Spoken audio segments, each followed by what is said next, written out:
citizens of Earth. Welcome to the Accelerativ Thrust podcast. I am your host, Dan Orr. I realized when I listened back to the first episode after it was published that I had forgotten to mention my name during the intro. So here you are. I can definitely verify that my name is Dan Orr, and I apologize for that. Just want to let everyone know that this podcast is now available on Spotify for streaming. I'm also going to be uploading every episode to the YouTube Accelerativ Thrust channel. And you can also find it at the Content Made Right website, www.contentmaderight.com. And on there, you will find that my podcast is hosted along with other podcasts. So far, it looks like there is 1, 2, 3, 4, 5, 6. I am the sixth podcast that is hosted on this website so far.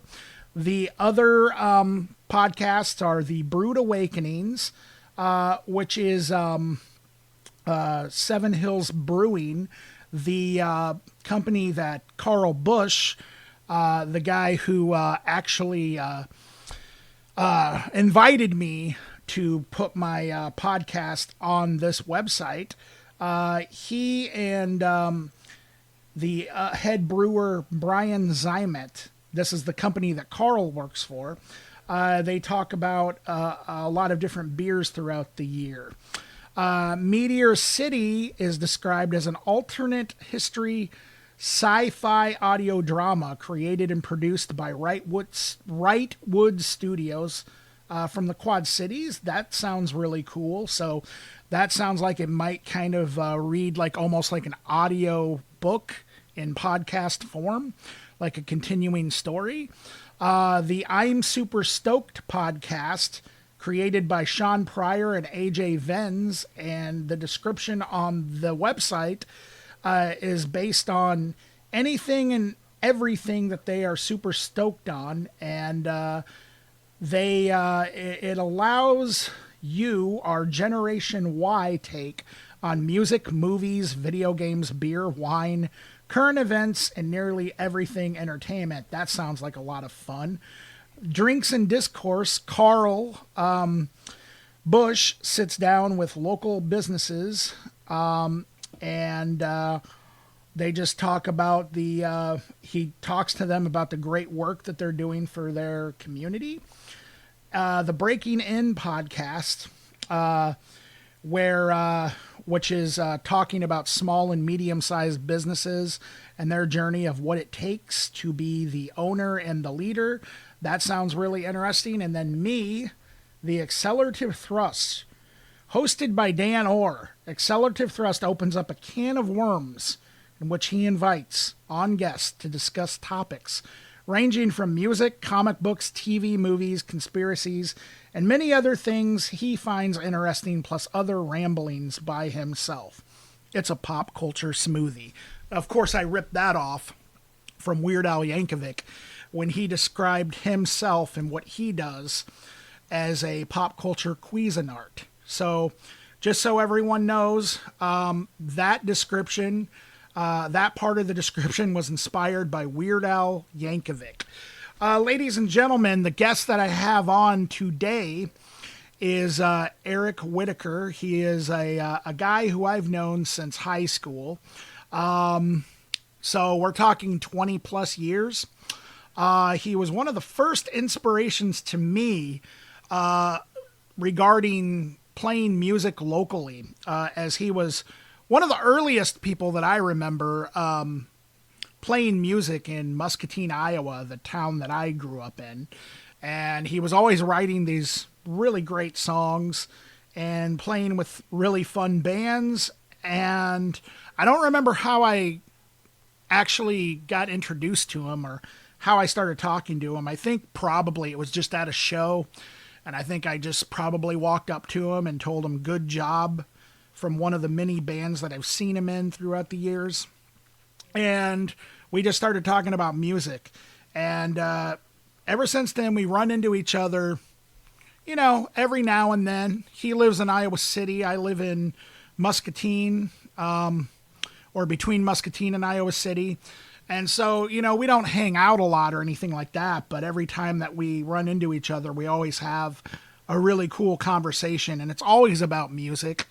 And he's somebody who I've always found his perspective on his love of music and why he loves music and why he plays music. Always very intriguing and always very interesting. He always has something witty to say about the music he's into, about the bands he's in, the songs he writes, lyrics, whatever it is. And so I've always enjoyed hearing his take on things. So I thought it would be kind of cool to talk to him about bands and records that we love, but that when we first heard them, we initially didn't like them or didn't care for them. And then they eventually grew on us. And so we talk about that. We talk a little bit about the pandemic going on right now and its effect on us mentally and everything like that.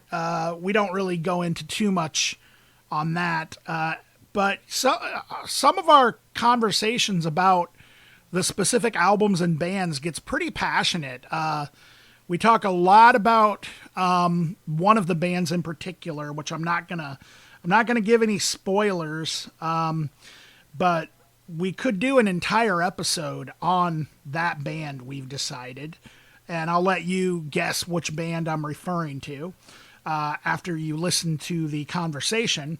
And then also, I really talk passionately about a specific song that I really like, probably too passionately, where I really kind of just go off topic and start sort of going into a mumbling phase, if you will. Not mumble. That's not the right word. What should I say? Tirade. I guess I just start going off about this song that I really, really like by a specific band, to the point where I'm actually quoting the lyrics and just laughing about it. And it gets pretty insane. It was a really fun conversation. This is a long one, folks. I had the intentions of only talking to Erik for probably about, 45 minutes to an hour, no longer. But once we got talking, we just couldn't stop, and it ended up being almost 2 hours. So just to give you a fair warning, this episode is almost 2 hours long, but I think it's worth it. I thought it was fun. Also want to apologize for the recording quality a little bit. I'm still figuring out how exactly to record these things from Skype, but I'm making do with what I have for now, and the only way that you get better at something is to keep doing it. So that's the philosophy that I am running into. Or that I am abiding by, that I am abiding by. And so anyway, just want to give you I just want to preface this by saying that the audio quality of the interview is not the best, but I think that the conversation it was a really fun conversation, and I think that it should be equally as entertaining to listen to. Okay, so if you want to check out this show or other shows, go to www.contentmaderight.com, where you can stream this show or the other shows that I mentioned. Go to Spotify, follow and subscribe. You can also go to the Accelerativ Thrust YouTube channel, where I also do album reviews and talk about music in videos as well. And you can subscribe to that. So yeah, basically subscribe to the streaming platform of your choice. And now, without further ado, I give you my conversation with Erik Whittaker.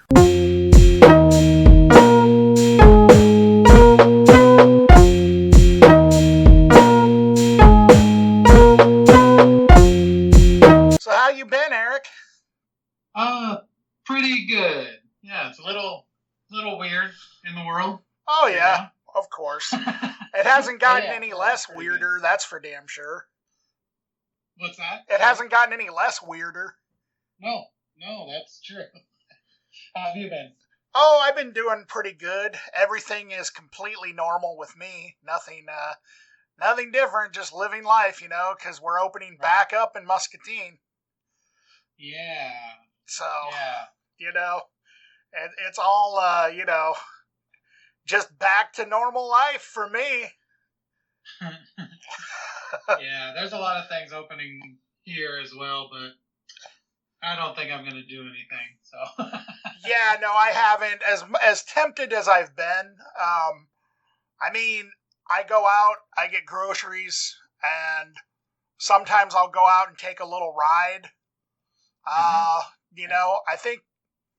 think once or twice I've visited people, but make sure, keep the distance, right. I'm really serious about that because, I live with my dad right now, and he's really immunocompromised, so I have to really take everything serious as far as that goes.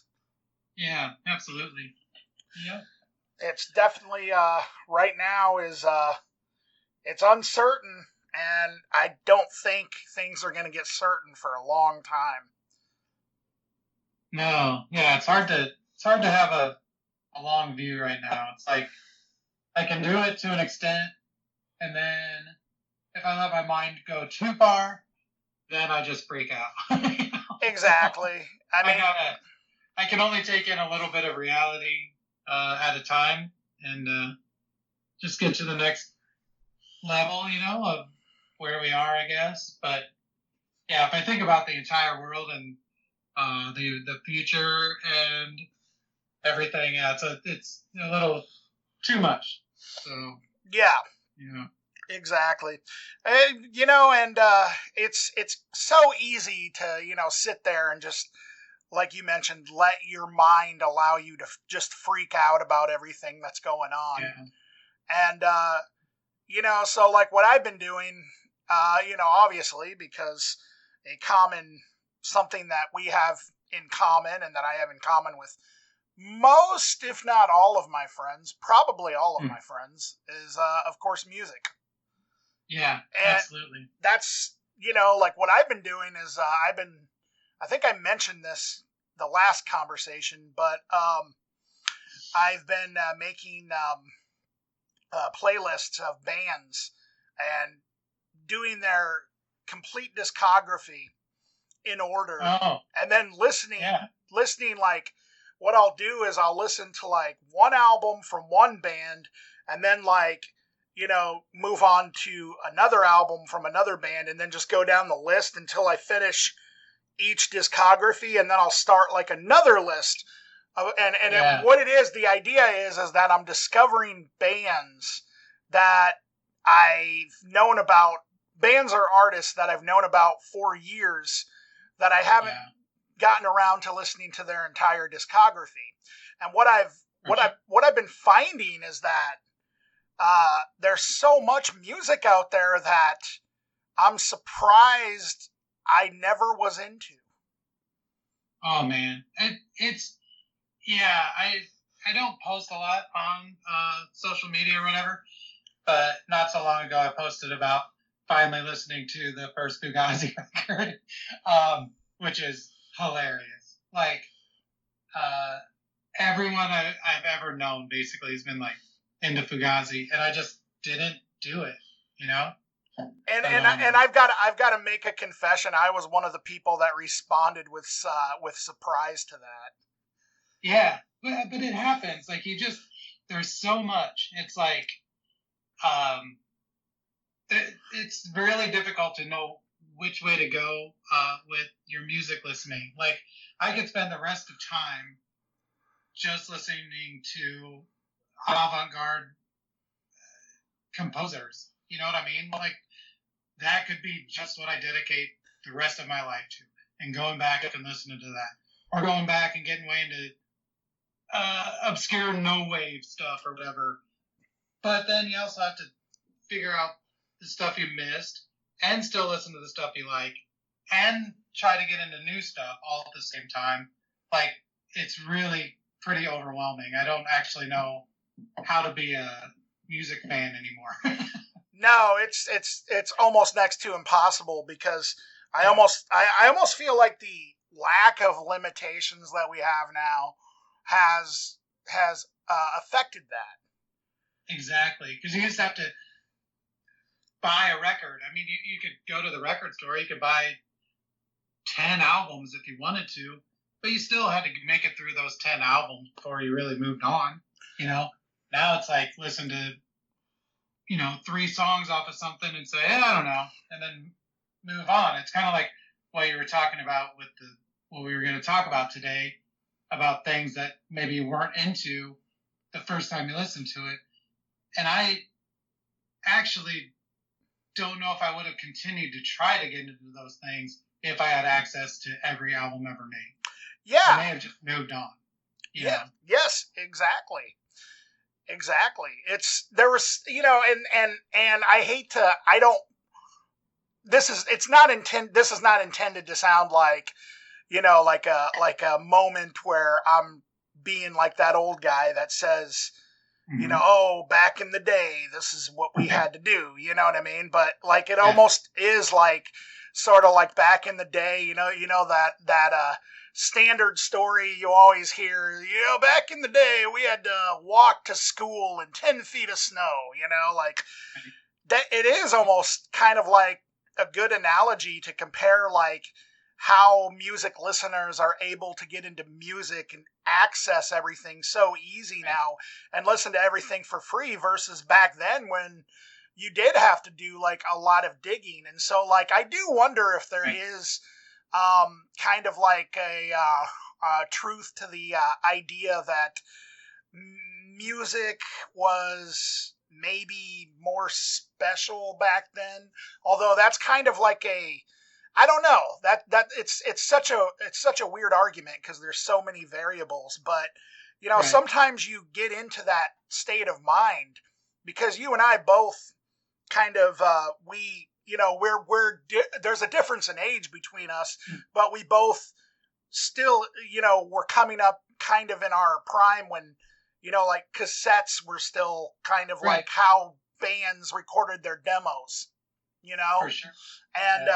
And like, we both like remember a time when you had to really like gamble on, buying a new CD based on one song that you saw a video to on like MTV, and that just doesn't exist anymore.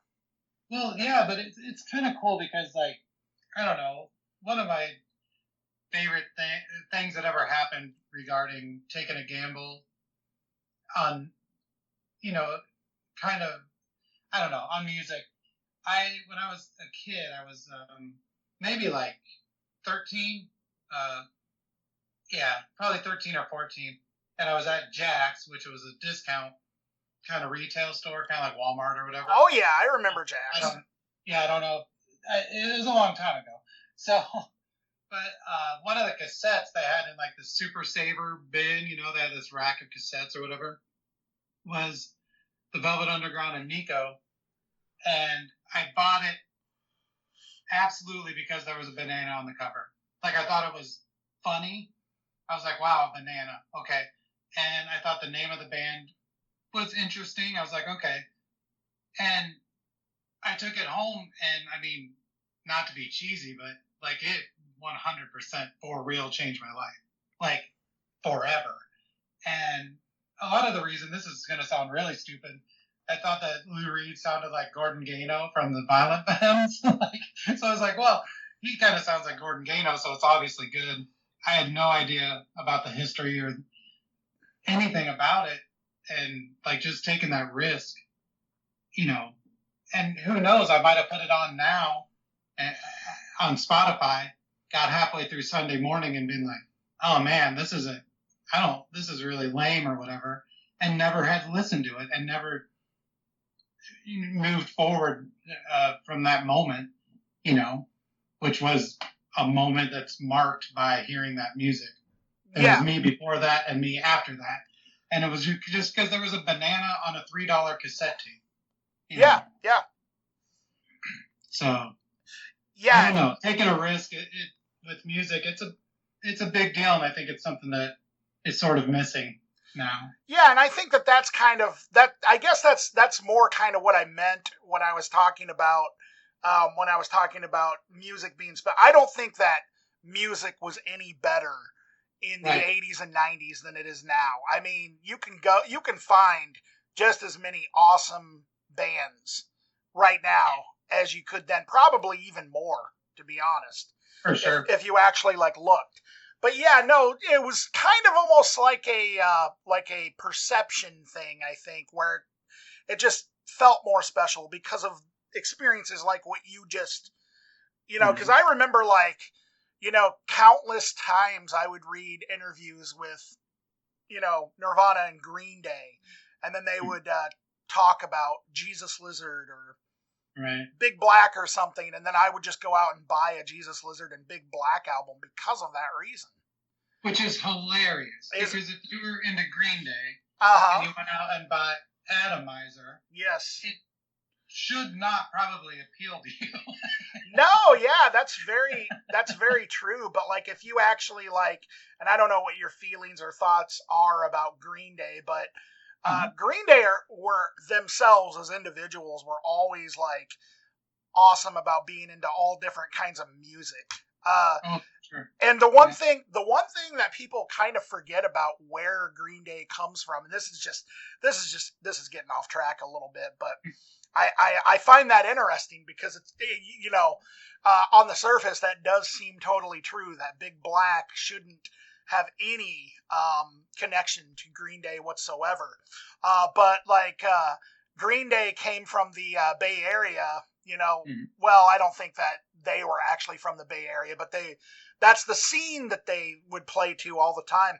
And Neurosis were from the same scene, and Neurosis were good friends with Green Day. And so it's interesting when you start putting things together and you start realizing that in the 90s it did seem to be more about a scene or a group of people more so than maybe a sound, I guess. Yeah, I mean, I think that was a big part of it, but I think it continues today. Definitely. Yeah, because I mean, in our local scene, you always see Closet Witch play with you'll see Closet Witch play with Starry Nights or something, Exactly. Yeah. Yeah, and I think proximity is a big element of that, but I also more so think the people are a big part of it. You can play with any group of bands, and if you all get along and hang out, you're going to continue to set up shows with those people. But if you play with a bill where it's everyone on the bill is perfectly suited for each other musically, but they don't really hit it off, you're probably not going to set up a show with them again. Yes. So it's kind of fun in that sense. I think that's what actually makes scenes diverse and sort of sustainable. If you have, Iowa City's been through this a couple times, where if you have everything that's happening is exactly the same and every show is exactly the same, it becomes pretty stagnant pretty quickly. Yes. So, even though the people get along, that can happen. But really, if a couple groups or people come in with something really seemingly out of left field, the whole thing shifts. It's exponential, it absorbs into the scene and the scene absorbs it, they take from each other. And so, I think having super diverse bills is, you have to, it's very important. So exactly. And it introduces people to all different kinds of stuff, all different kinds of music. It allows people to not get just, boxed into a corner. It's, really good stuff. So the topic, as you mentioned earlier, Eric, that I was kind of thinking of talking about that would be kind of cool and interesting that could actually be related quite a bit to what we were just talking about just overall. listening to all of these bands kind of just got me thinking about the first time that I heard bands for the first time that I'm into, Mm-hmm. but that for whatever reason when I was younger, I couldn't get into them right away. Yeah.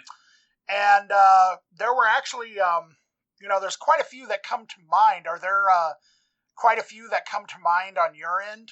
Just out of curiosity. Yeah, I have a number of things that would fit into that category for sure. Yeah, and some of them are even like they went on to be like the most influential albums to me personally. Yeah. And I just, for whatever reason, I hated them when I first heard them. Like when I was like 14 or 15. It's amazing how that works. And then on the flip side, I could even make a list of bands and albums that I used to love that I don't feel so strongly about today. Right. You know what I mean? Like, actually, one of my albums that I had kind of thought about talking about goes from hating it to absolutely thinking it's one of the best albums I've ever heard in my life, and kind of back to, I guess it's just okay. Yeah, there's definitely been quite a few that have actually fallen into that category. Yeah. And it's a total U-turn record, and that's a rare one. Well, there's one record that I still to this day, when I first heard it, I hated it. I didn't get it at all. And then it was one of those records that only took about 3 days. Some records take like forever to sink in for whatever reason. Uh-huh. Like this one, it only took like a few listens, and then I got to the point where I loved it. And I think it's a record that comes as no surprise. In fact, I'm pretty sure I've had conversations with you and all of my music-loving friends about this particular record. It's a record that I call it my favorite record of all time, and okay. I'm kind of like that about it, where I hated it when I first heard it. Then 3 days later, it was the best thing I've ever heard for like 20 years. Uh-huh. And then now it's kind of at that. It's kind of okay, but I still consider it my favorite record. That's a pretty good run, though. 20 years. Yeah, 20 years. Best album ever made. For 20 years, it was like my favorite record of all time, and I still consider it my favorite record of all time because it is the record. If I had to think about any record that was ever made, that I wish I would have made. Oh shit! I can't take the suspense anymore. This is that record. But before I jump into that, because I'm a dick, and I want to. I'm gonna lead up to. I decided I was gonna lead up to that, and that was totally improv. That was not planned, by the way.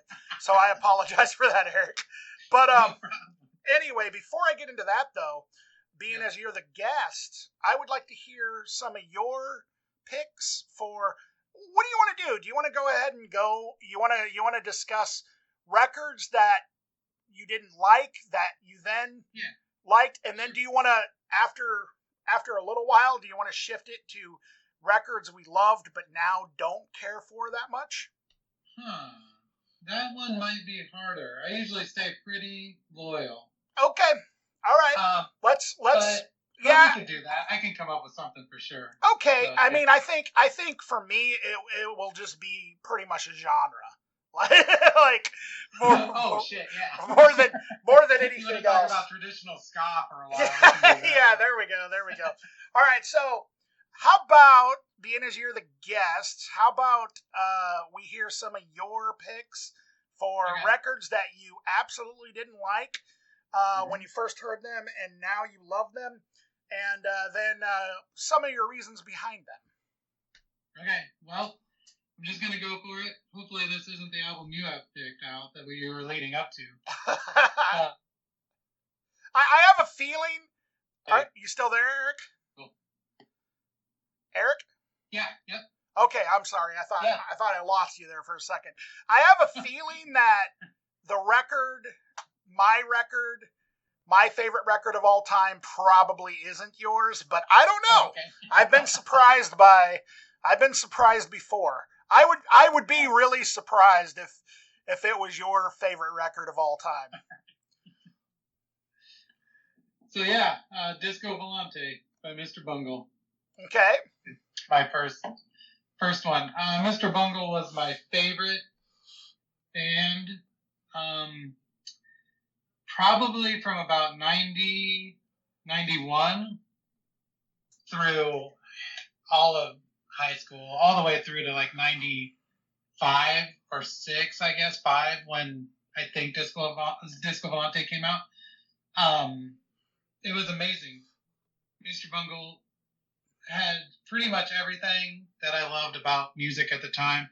It was goofy and dark and violent and strange. And if you played it for someone, they really thought you were interesting and weird and cool, which is kind of all I tried to do when I was in high school, was make people think I was interesting and weird. But yeah, then Disco Volante came out, and it was really, really different. It didn't have hardly any of the circus kind of elements to it. The ska was almost completely gone. It didn't, you couldn't really sing along. It wasn't energetic in the same way. And so anytime your favorite band puts out a new record, it's already under huge amounts of scrutiny by you. Not only because of the musicality of it, but because at that time in your life during high school, you're represented by those bands. Like, they kind of represent who you are.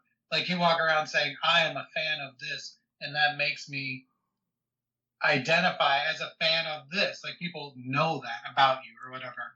So if your favorite band like puts out some trash, like, all of a sudden you have to decide if you're going to defend it or just be done with them, sort of, you know? And so, yeah, Disco Volante, I had to come back to it many, many, many times. I listened to it a lot with Sean Jones right before we moved from Muscatine to Waterloo. And we honestly just kept listening to it. We listened to it on a tape on loop for every single night for a year. We cruised around Muscatine listening to Disco Volante for hours. And I mean, it was beyond a favorite album. It was everything. But it just took a little time to say, this band is growing. They're changing. They're using lots of different influences. They're presenting it to us. They're presenting their findings from their like expedition into weirdness, you know? And then we're stuck trying to kind of sift through it. But you know, after a certain point, obviously, I was just like, this is genius. This is amazing. This is beyond reproach. This is the most experimental thing I've ever heard in my life. And I love it, you know? That is a solid pick, man. Yeah, it's an amazing album. And now it's funny because after getting into a lot of experimental stuff and avant-garde composers, I can see that all they really did was kind of take a lot of things, piece it together, and put it out. You know, like there are certain composers like George Crumb, who, if you listen to some of his stuff, I mean, you could not tell the difference between that and Secret Chiefs 3 or Mr. Bungle. Like, yeah, they just took it, which is cool because there's no other reason that an 18-year-old, 19-year-old kid in Muscatine, Iowa is ever going to listen to Terry Riley or George Crumb or Penderecki. Like, they're not going to do it. Why would you do that? You know? Well, yeah, and I think I think they kind of took that sort of thing, that sort of sound, like of the experimental, deconstructed avant-garde music, to kind of levels that it really had never been to. And I mean, they did it through such a lens of Mr. Bungle that while I definitely do compare it to those things, and I got to admit, most of those composers you just listed off, I'm not as familiar with, but I've heard a little bit of the stuff, and to me, Mr. Bungle did it through such a did it in such a Mr. Bungle way. You know what I mean? That it was able to kind of be accessible to people who otherwise wouldn't touch that stuff somehow. Somehow. And it's also amazing that record was on Warner Brothers Records and that it was Mike Patton of Faith No More, the same guy who was doing like funk rap metal like a few years back with a one hit. Right. Yeah, absolutely. And also, I think a lot of it had to do with John Zorn, too, though. Like, I think that the first record was so strange, at least in the world of, I guess we could call it alternative metal. It was strange enough that they got John Zorn involved, and he totally made it weird. But I think he also exposed the members of that to a lot of different things. I mean, that's the only thing I can come up with, is that, you know, they learned a lot about experimental avant-garde music by working with John Zorn. I don't know where else they would have just found it in like Eureka or wherever, you know? Yeah. And so I think that probably had a lot to do with it. And that's really an important lesson to learn, I think. And I think philosophically, I did learn that from watching Mr. Bungle Get So Weird, was that the people that you're around and the people that you take influence from, it can make a huge difference in your life, like beyond huge, like everything.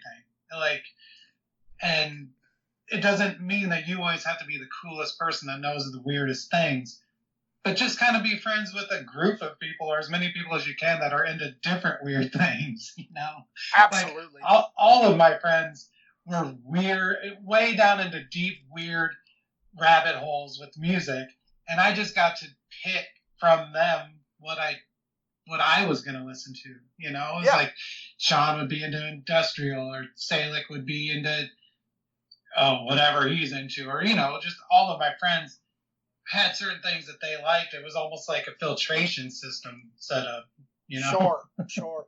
Well, hanging out with you guys, you know, like Sean and you and Noah and Salick, you know, and all those guys, like, that's what got me into a lot of this kind of stuff, and like stuff like The Residents, you know, and things like that. Like, that's where I first heard of, like, I know for a fact, and I don't remember any specific time or anything, but I know for a fact that Salick's the one that introduced me to The Residents, I'm sure, you know, but yeah, it's always been interesting to me too, that Disco Volante sounded more like a John Zorn record than the first album, and it was self-produced, and the first album was produced by John Zorn. Totally, yeah. It's so interesting. Which I think that a little kickback too. From that. Yeah. I think that validates your point that you just made about how Patton got the other members, or John Zorn got the members of Mr. Bungle into his world. You know, I think they took such inspiration from that musical world that it's like at that time they had to make a record like that. Right. Yeah, and it's cool because a lot of those guys, I'm sure, are trained. I don't know if they're classically trained or whatever, but they're all really talented musicians. Yeah. So I'm sure that they were exposed to a lot of stuff. Absolutely. You know, through school or whatever.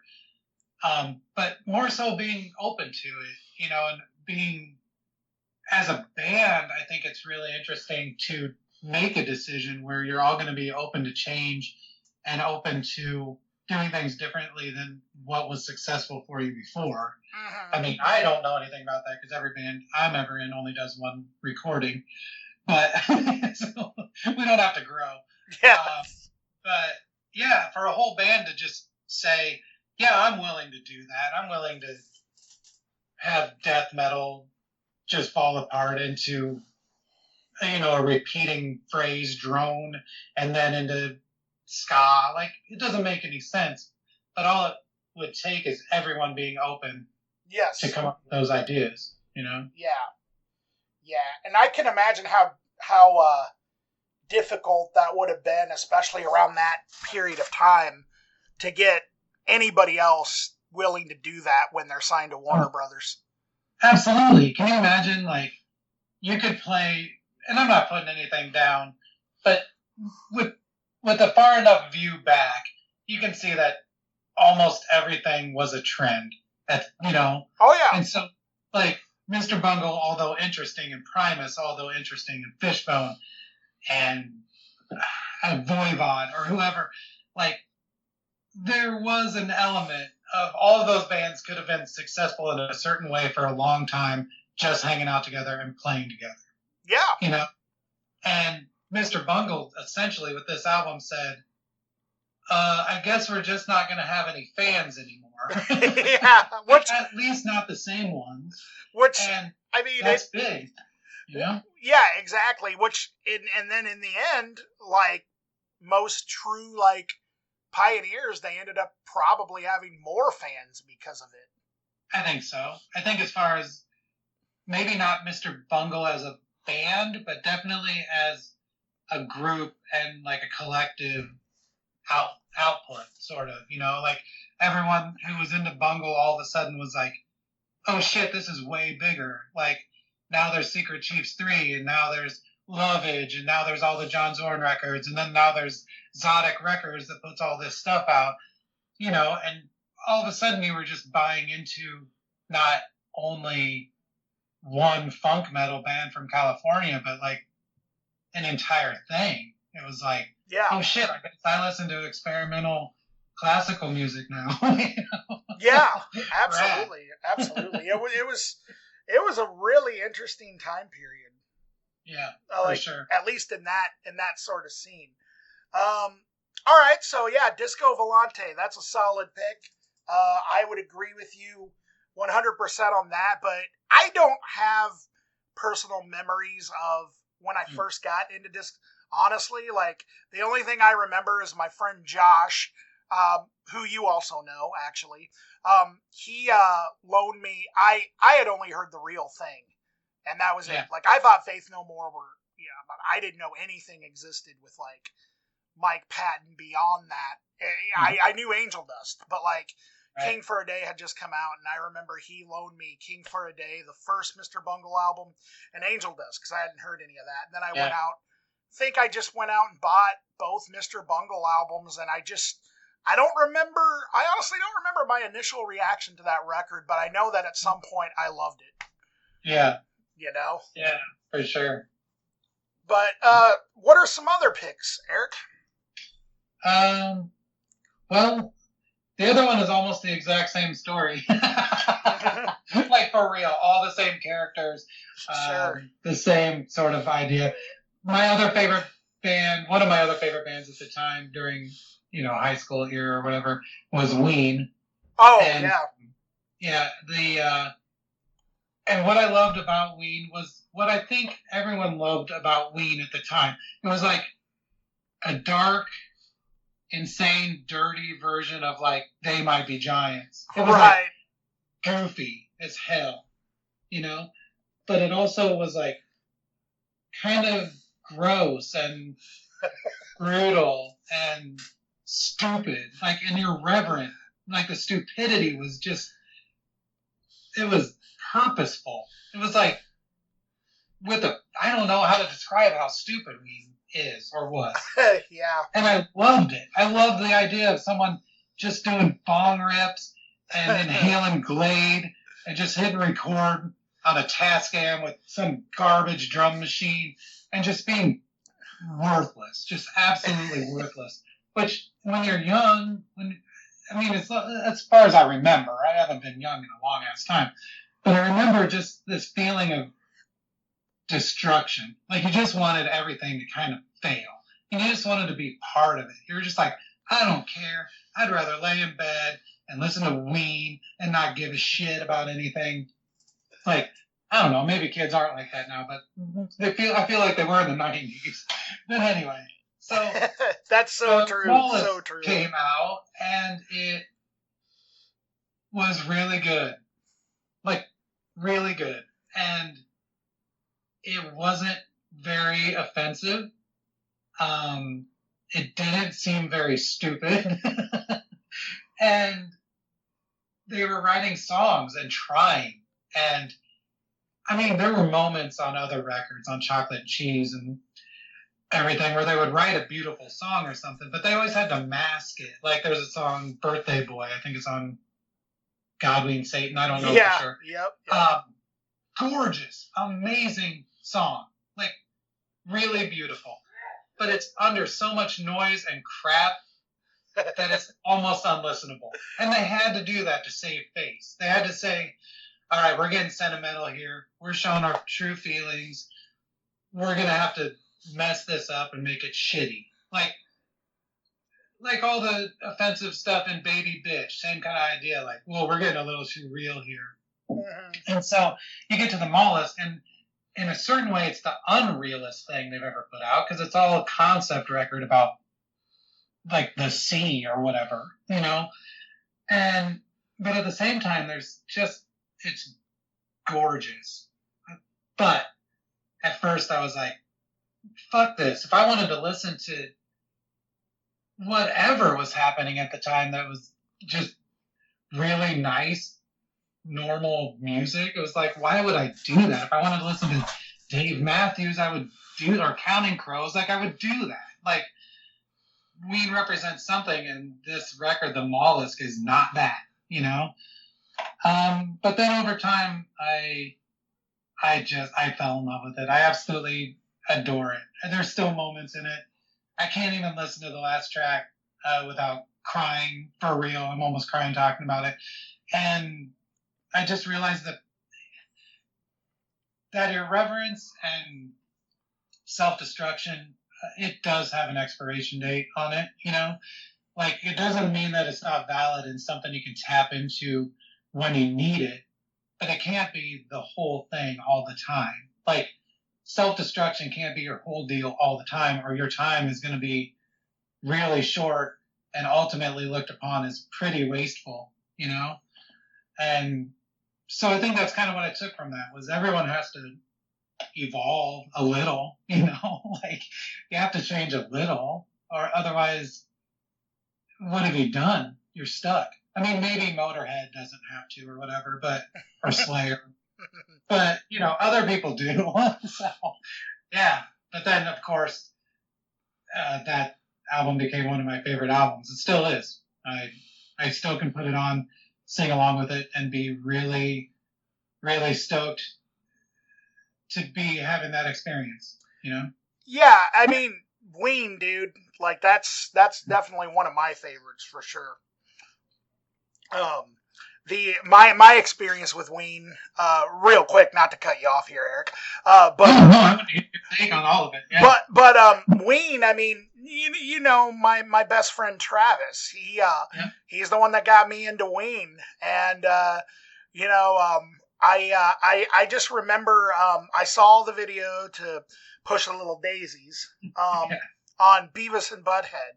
And I remember thinking to myself, this fits really well with Beavis and Butthead. Whatever this music is and whatever that show was, this is like perfect. Like, it's almost like they had like a revelation when they saw that video. We have to put this on, you know, like this show. And I remember like just my first initial reaction, which I think is most people's first reaction, is what the hell is this? And I remember he had a copy of Pure Guava and we listened to it.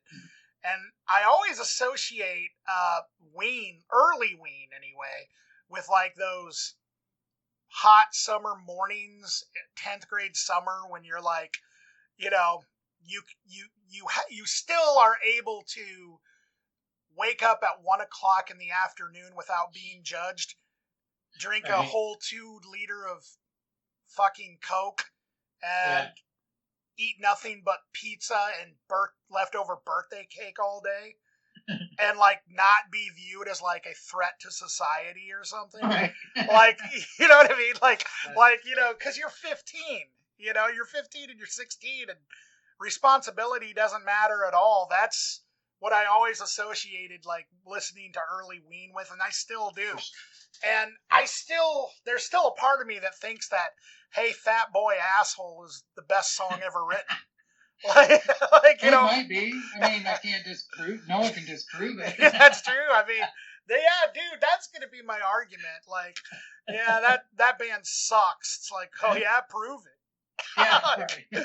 what are you gonna find some scientists to prove it? I mean, come on.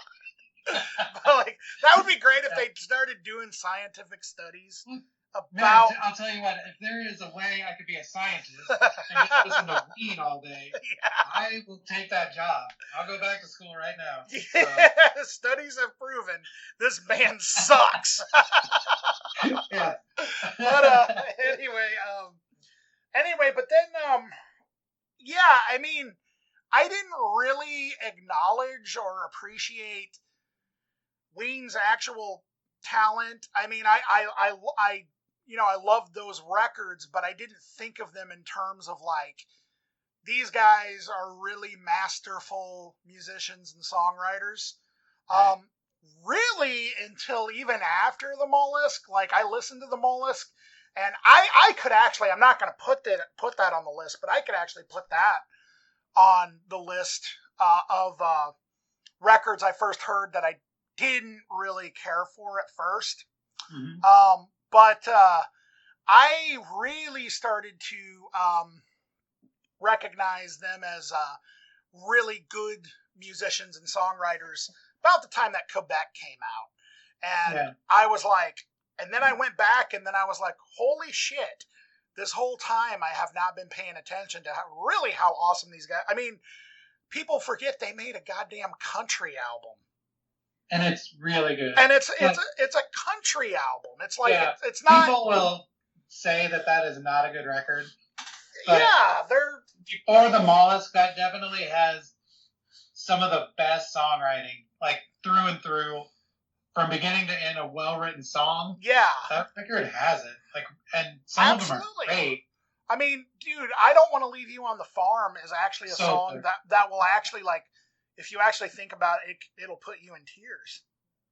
Oh, yeah. Like I guess it'd be a pre-chorus or whatever, but the, days go by and I'm still high, but you know, I'm thinking about you. My favorite line is, I'll keep trucking and getting myself stoned. But see, the thing is, like, I don't think that the 16-year-olds that are waking up at 1 p.m. and drinking a whole 2-liter of Coke and eating pizza and birthday cake all day, I don't think they're the real threat. I think the real threats to society are the people that say that album is bad. Those are the ones that we really need to, like, there's something wrong with you, dude. Like, I don't know what it is, but you know, we really need Country Golden Haters Club. Yeah, 12 Golden Country Haters Club. That is, dude. That, oh man, guys. I think I'm gonna call this episode that. Like, I think I really might. 12 Golden Country Haters Club with Erik Whittaker. Dude. Well, the thing is too, we could talk about that record as well. Like, I didn't like that when it came out, but I thought it was enough of a novelty and a joke that I didn't actually even have to have an opinion. Yeah, and you know, when I first heard it, like when I first saw that it was in CMJ magazine. Does anyone remember those? I loved CMJ. Me too, but me and Travis looked at the release dates and we saw, what the hell, Ween's coming out with a new record, and it's called 12 Golden Country Greats. And immediately we thought, oh yeah, that's not really going to be a country album. And then, well, lo and behold, through song 2, you're like, oh shit. Yeah. When I saw the album cover, dude, I don't think that I talked to anybody for 3 days because I was laughing so hard. Like, I was just like, holy these guys have really done it. The best song on there, though, well, actually, I think it is I Don't Want to Leave You on the Farm, but I really like Pretty Girl. That's like... Yeah, it's very stupid. It's stupid. But it's like, it totally puts you in mind of, like, going to, like, you know, the old Threshers Club, like, with your parents and grandparents and seeing the bluegrass players. And they actually, like, capture that feeling, like, and I think that they're, like, sincere about those types of things. I don't think that they're, like, necessarily making fun of the genre. I think they really like that kind of stuff, you know, like, right. Even though, like, a lot of times it does appear that they're just making fun of it, but Fluffy, dude, come on. Yeah, Fluffy rules. So, but it can't start that first guitar string pluck and the chord. I'm like, shit, I'm here for 6 minutes or whatever. Like, I'm not going anywhere. Exactly. It's great. Dude. Like, there's so many stupid things in that record. It's funny we're talking about the Mollusk, because I could have an equally in-depth conversation about the Mollusk, but there's so many weird things on the country album. Like, you could speak to a turtle just by flipping him around. I love Japanese Cowboy, where he's like, breakfast at Shoney's. $2.99. Like, because I remember, like, the Shoney's, like, you know, like, going on, like, vacations with my parents, and we would eat at Shoney's, and I'll be goddamn, breakfast was $2.99 if you wanted a special. Like, you know, and it's just like, there's so many. That's the one thing that Ween always kind of does, is they sort of, like, they're like masters at, like, bridging the gap between, like, reality and, like, total just fucking bullshit. Oh, for sure. Yeah, like in Fluffy, he's like, he says something like about Penny talks to a pig or something. No, it's I just listened to this. Actually, I just listened to this album not that long ago. It's like, the pig says to Penny, "Get Fluffy back on the porch." Like,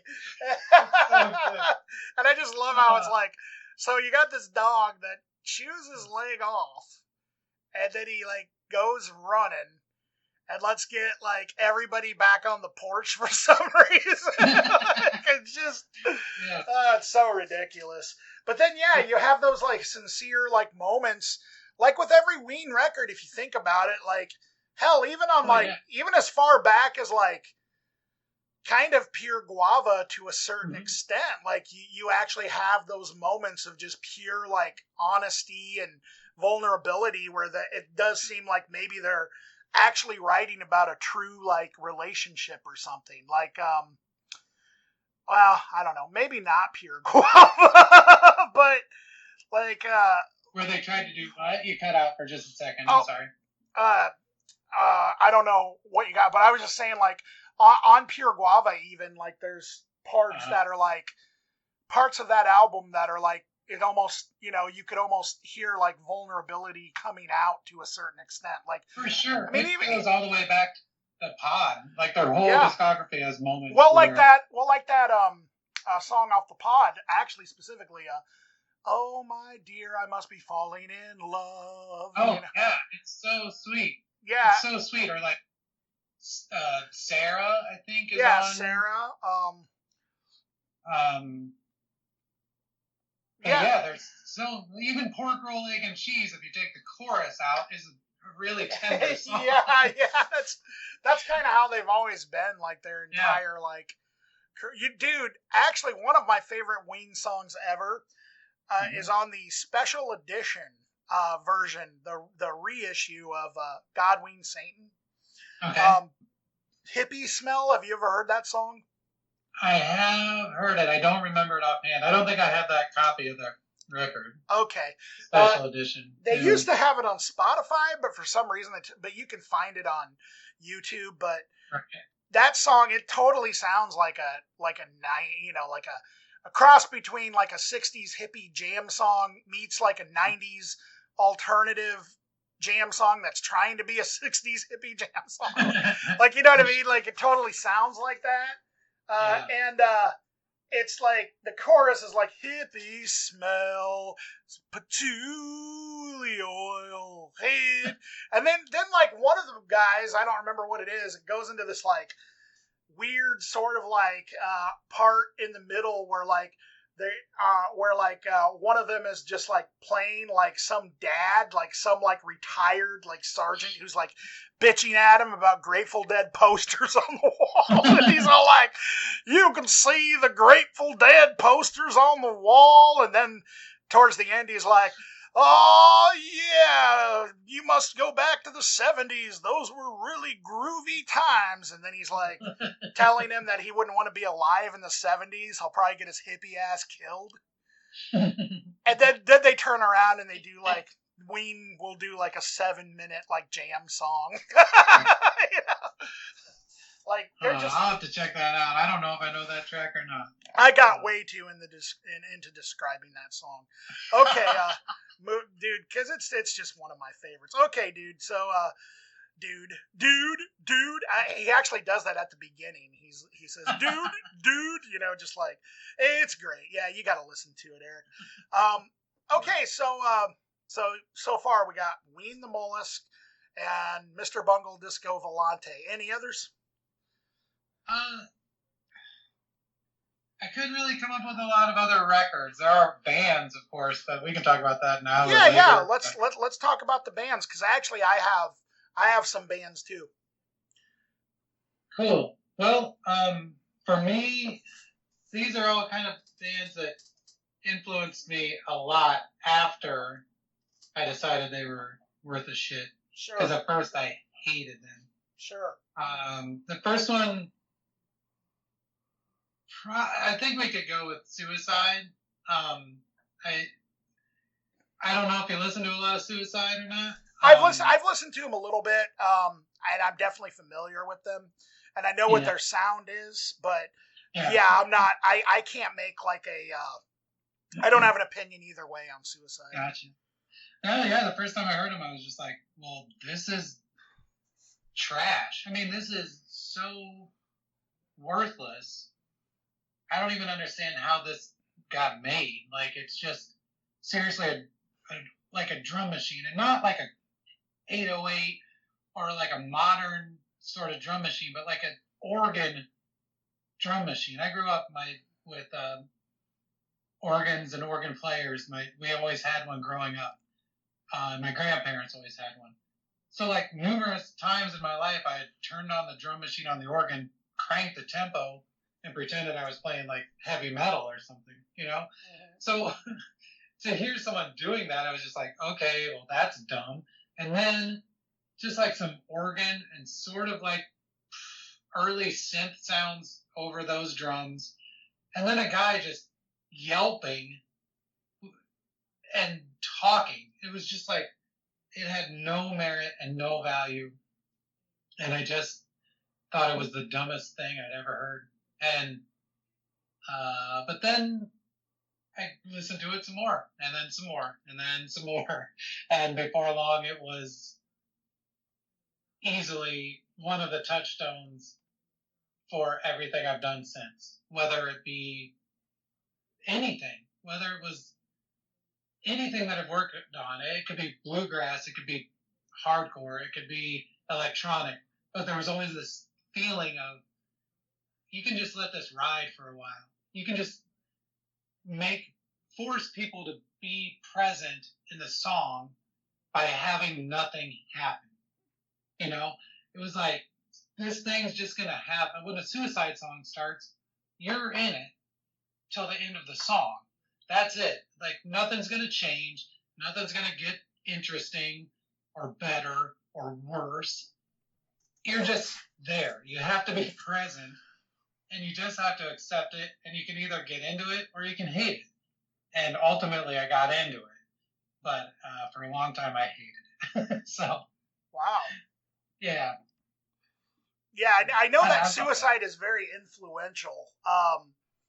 I'm gonna have to, check them out a little bit more personally. But didn't one of their members pass away not that long ago? Yeah, I think Alan Vega passed away. Yeah, I think you're right. That sounds about Yeah. right. And I don't know. It's always a shitty thing to say about someone, but I'm pretty surprised that he made it that long. You know, Oh, I think sure. it was a pretty rough character overall, and Sure. you know, I sometimes doing a bunch of drugs and living like that apparently can make you live a lot longer than your counterparts. Yeah, But most of the time it doesn't, you know. So exactly. yeah. Cool. I feel like I'm monopolizing this talk, though. I think you should talk about something. Okay. All right. Is that all you got, or do you have any more that you want to I also had Kraftwerk. Oh, really? You didn't like Kraftwerk the first time you heard them? Well,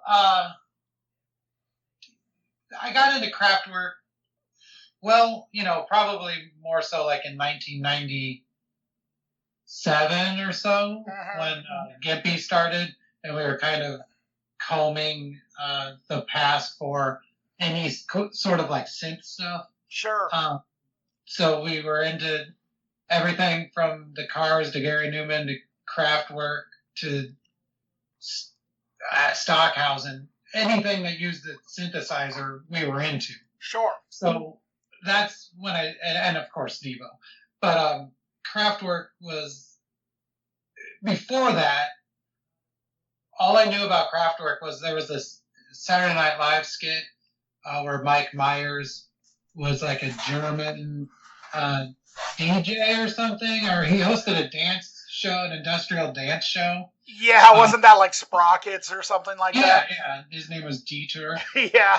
And he would always say, like, talk about Kraftwerk, you know? Yeah, Kraftwerk, yeah. It was like a big joke. It was kind of like how Hawkwind was a big joke, or like Philip Glass. It becomes like a reference point for people that don't actually know anything about what they're talking about, but it becomes like a joke, you know? Right. And so that's how I viewed Kraftwerk. And the first record I heard was Autobahn. And if you like Kraftwerk, Autobahn's freaking amazing. Okay? Right. If you don't like them, it is ridiculous and very stupid. I mean, seriously, the vocoder just going, Autobahn. Like, come on. What's going on? And the B-side is not even electronic. It's just like, it's like krautrock, and when you're a kid, when you're 15 or something, that's not good music yet. Right. It has no purpose or drive or emotion. And like when you're 15 years old, like that's all you want out of music. You want somebody to say something you don't feel you have the voice to say in a way that not only excites you, but represents a way that you don't get to act in real life. You know, if you listen to like Suicidal Tendencies or something, shit, when you're 15, hell yeah. Like, let's just get mad and scream and be mad at our parents, and hell yeah, why not? Whereas krautrock is like, what the hell is the point of this, you know? Absolutely. So, for years, I treated Kraftwerk like the joke that I was presented with, you know, as far as everything I'd ever heard or seen about Kraftwerk. And then even during Gimpy, I was like, yeah, Kraftwerk's cool, but it still doesn't do anything or go anywhere. Yeah. But then over the years, especially in the last 10 years probably, it is my go-to. Honestly, Suicide and Kraftwerk are 40% of all music I listen to, probably. So, that's and it's just like when you start to realize not only that real people played it, but that they sequenced it, and that's very important. Like if you get to, and how funky and interesting it is. And I think Kraftwerk, when people look at it, they're like, well, they didn't know what they were doing. They didn't really understand how funky they were being. They didn't understand that it took Africa Bambaataa to see how funky this is, to turn it into hip hop or whatever. But absolutely not true. Like Kraftwerk were smart people. They went to nightclubs. They knew what was happening in the world, and they reflected it through music that is so alien and strange and so much just theirs that everyone was like, well, these must be idiot savants. They must not actually understand what's happening, you know? And so, I don't know. It just, once I opened myself up to really hearing what was happening on those records, I was exposed to a whole new way of not only hearing music, but making music and understanding that machines aren't the enemy of creativity. You know, I'm not going to say they're the ultimate tool or whatever, because playing music live with real people on, I'm doing a lot of air quotes right now, real people on real instruments, there's still an energy there that you can't get from a sequencer. There's just no way. But Yes. there's an energy you can tap into when you don't work with real people as well, you know? Yeah, it's always good to keep an open mind when it comes to that kind of stuff. My introduction to Kraftwerk was Big Black, songs about fucking, and their cover of The Model, and I was in a band that covered The Model, and I remember introducing it as, this is a song from Big Black. Nice. And the funny part is like, Man Machine, the record that's on, is to me the most accessible record, and The Model is probably the most accessible Kraftwerk song, which is awesome that Big Black covered it, because they could turn it into a real song, you know. And they didn't actually change very much of it. Yes. But it's funny because they never really happened upon that sort of songwriting again, I think. So it's really cool that they did cover Cheap Trick also. That single is one of the best presentations I've ever seen as far as graphic design. Absolutely. It's amazing. And now we live in a time where everything's a parody of everything all the time. You know? But this was strange. They took the photos, they recreated it all, and it looked just magnificent, you know? And like holding that in your hand is like, you're really tuned into something. You're like, shit, this is where Big Black comes from, and they're not even hiding it. One side is Cheap Trick and one side is Kraftwerk. That's it. You know? Yeah. If you actually like see, you know, a lot of interviews with Steve Albini, he'll tell you that like some of he liked Throbbing Gristle and stuff that was like definitely like non-musical, but he also loved Cheap Trick and like ZZ Top and Blondie and stuff like that, you know. So he's a very interesting guy when it comes to his musical sensibilities. Do you have anything else to add? The other one I had was Fear. I first heard Fear, the album,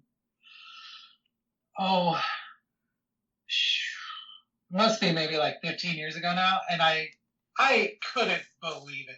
I had seen Fear in Decline of Western Civilization, but they don't really show them playing music very much. It's mostly leaving, just being a big homophobe and, you know, trying to fight people or whatever. Sure.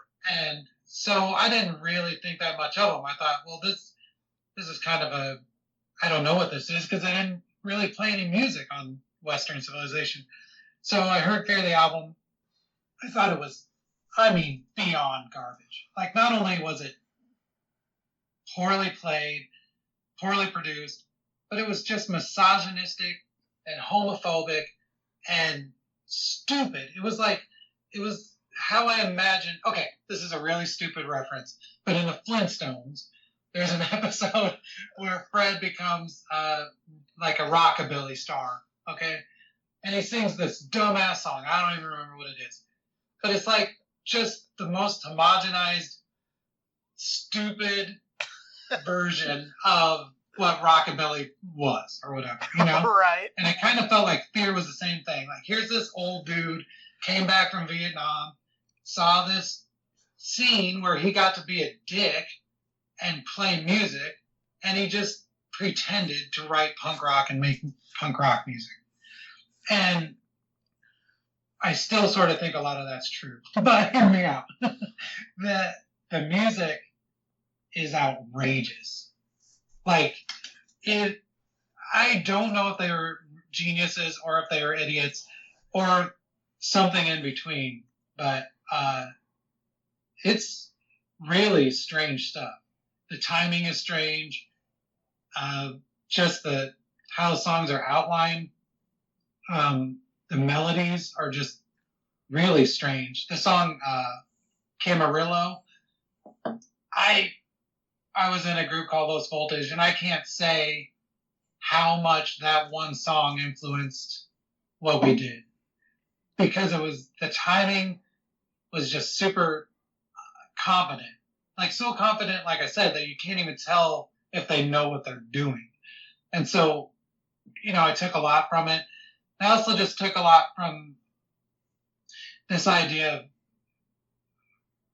even though, like I said, Levine has a lot of issues, it's problematic, I think it's cool that he saw a scene being older and still saying, like, I got stuff to say too, or I've got sounds that I want to make too, and I'm not going to be afraid of the fact that I'm older or that I'm from a different generation, or I might have different influences than all these people around me. Like, he still tried, and that's, I think, important, to not be intimidated by how different you are from the people that are around you, because that'll stop you dead in your tracks every time, like looking around and saying, I don't fit in with these people, I'm not going to try something new. Like, screw that. Like, try something new. If it doesn't work, keep trying it somewhere else with other people. Someone's going to get it eventually, what you're trying to accomplish. Yeah, that's absolutely an amazing way to look at it. Fear, that's another band that I just I have not looked into for myself. I do know of their infamous Saturday Night Live appearance. Yeah. John Belushi, I believe, invited him. Yeah. I think Ian McKay is in that mosh pit. Yeah, Ian McKay was in the mosh pit. Yeah.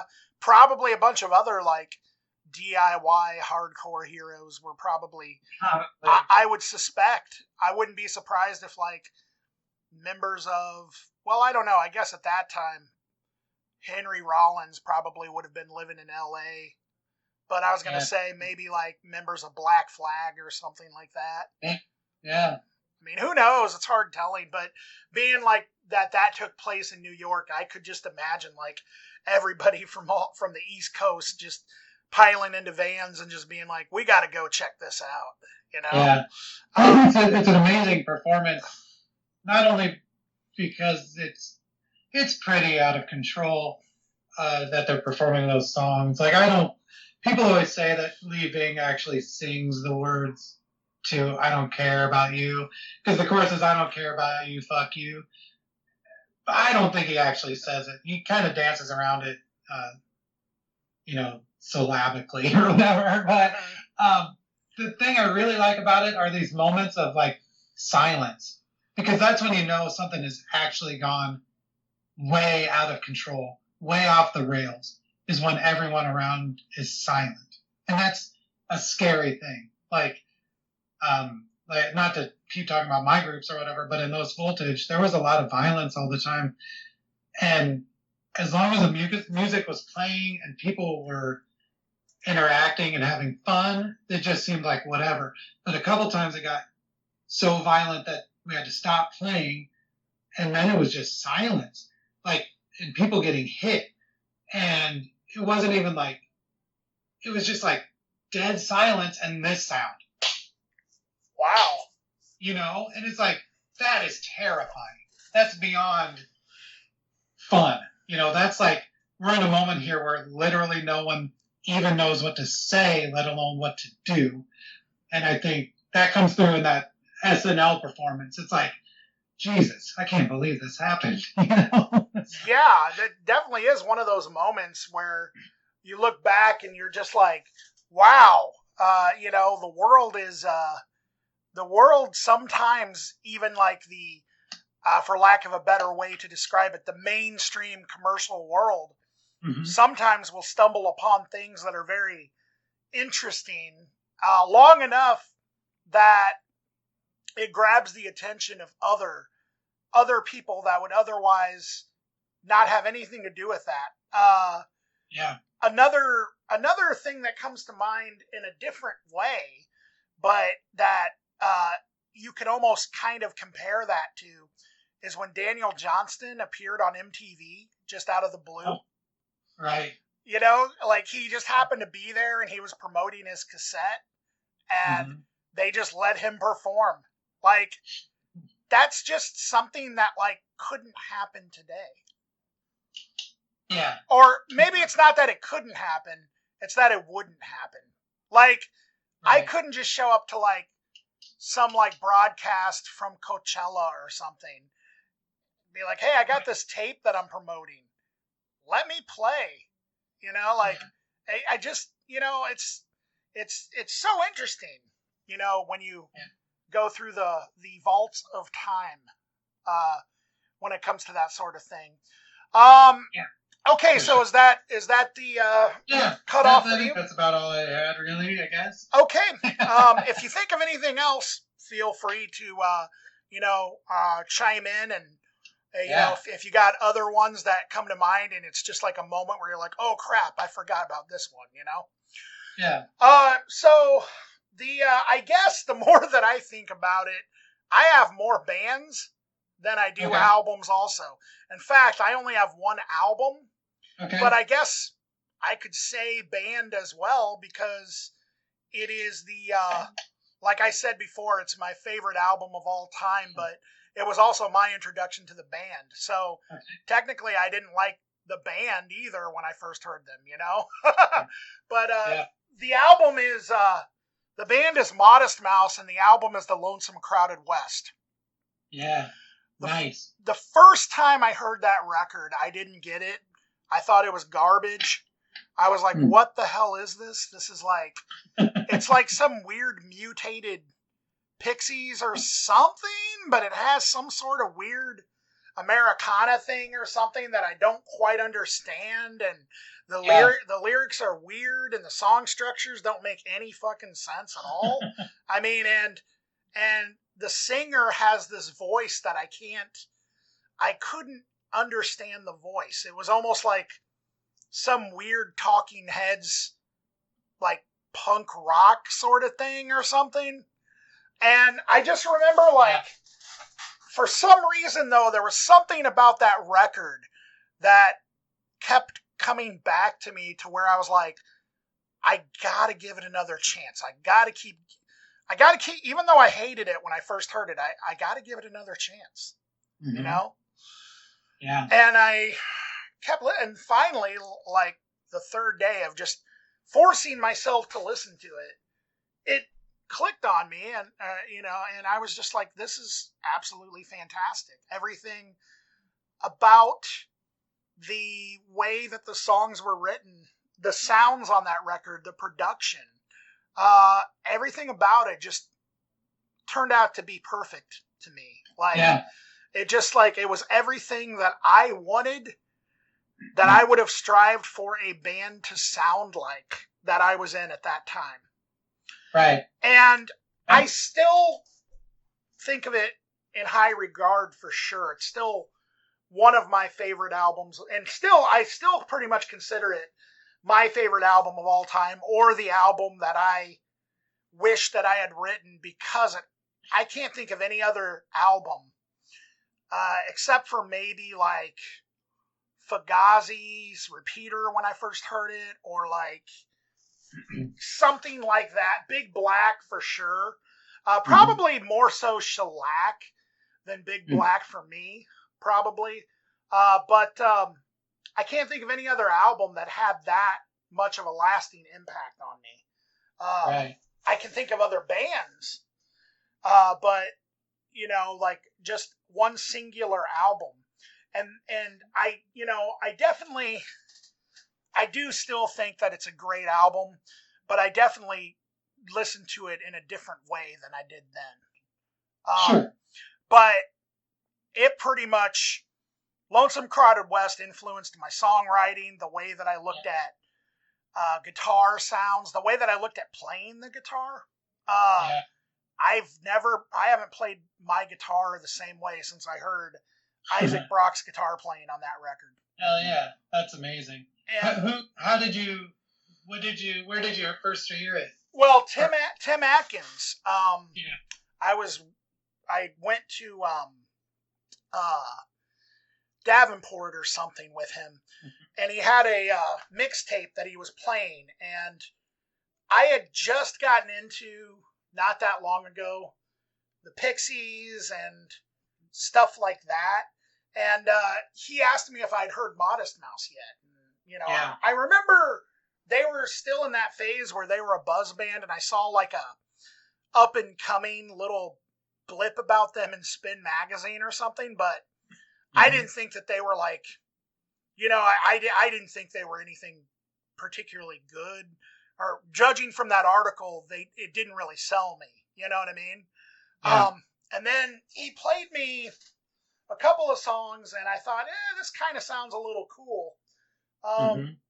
So what I did was I special ordered it from Musicland, and I was like, you know what? I think, probably with the idea that like, oh, I'm going to be cool now because I'm listening to a band that, like no one's ever heard of, Right.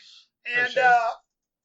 That's how I heard about it. That's how I got into that album. And then before I knew it, everybody was into that record that were my music friends, For sure. Beyond that, nobody else really got into Modest Mouse, of course, until Flowed On in 2004.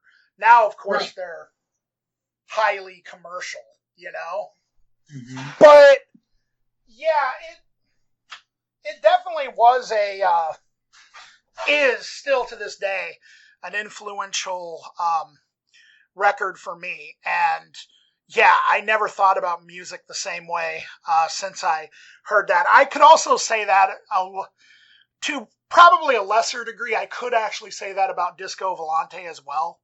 Mm-hmm. But with Disco Volante, like I said, I don't remember if I don't think I hated it. I think I actually loved it when I first heard it. I got it. Because it just sounded, I'm sure it probably just sounded like lovely chaos to me, Right. Like, Yeah. I couldn't imagine my 15-year-old self hearing the beginnings of Everyone I Went to High School With and Dead and just not being in love with it right away, Oh man, that was the icing on the cake. Just having that be the opener, come on. Yeah. It's so ridiculous.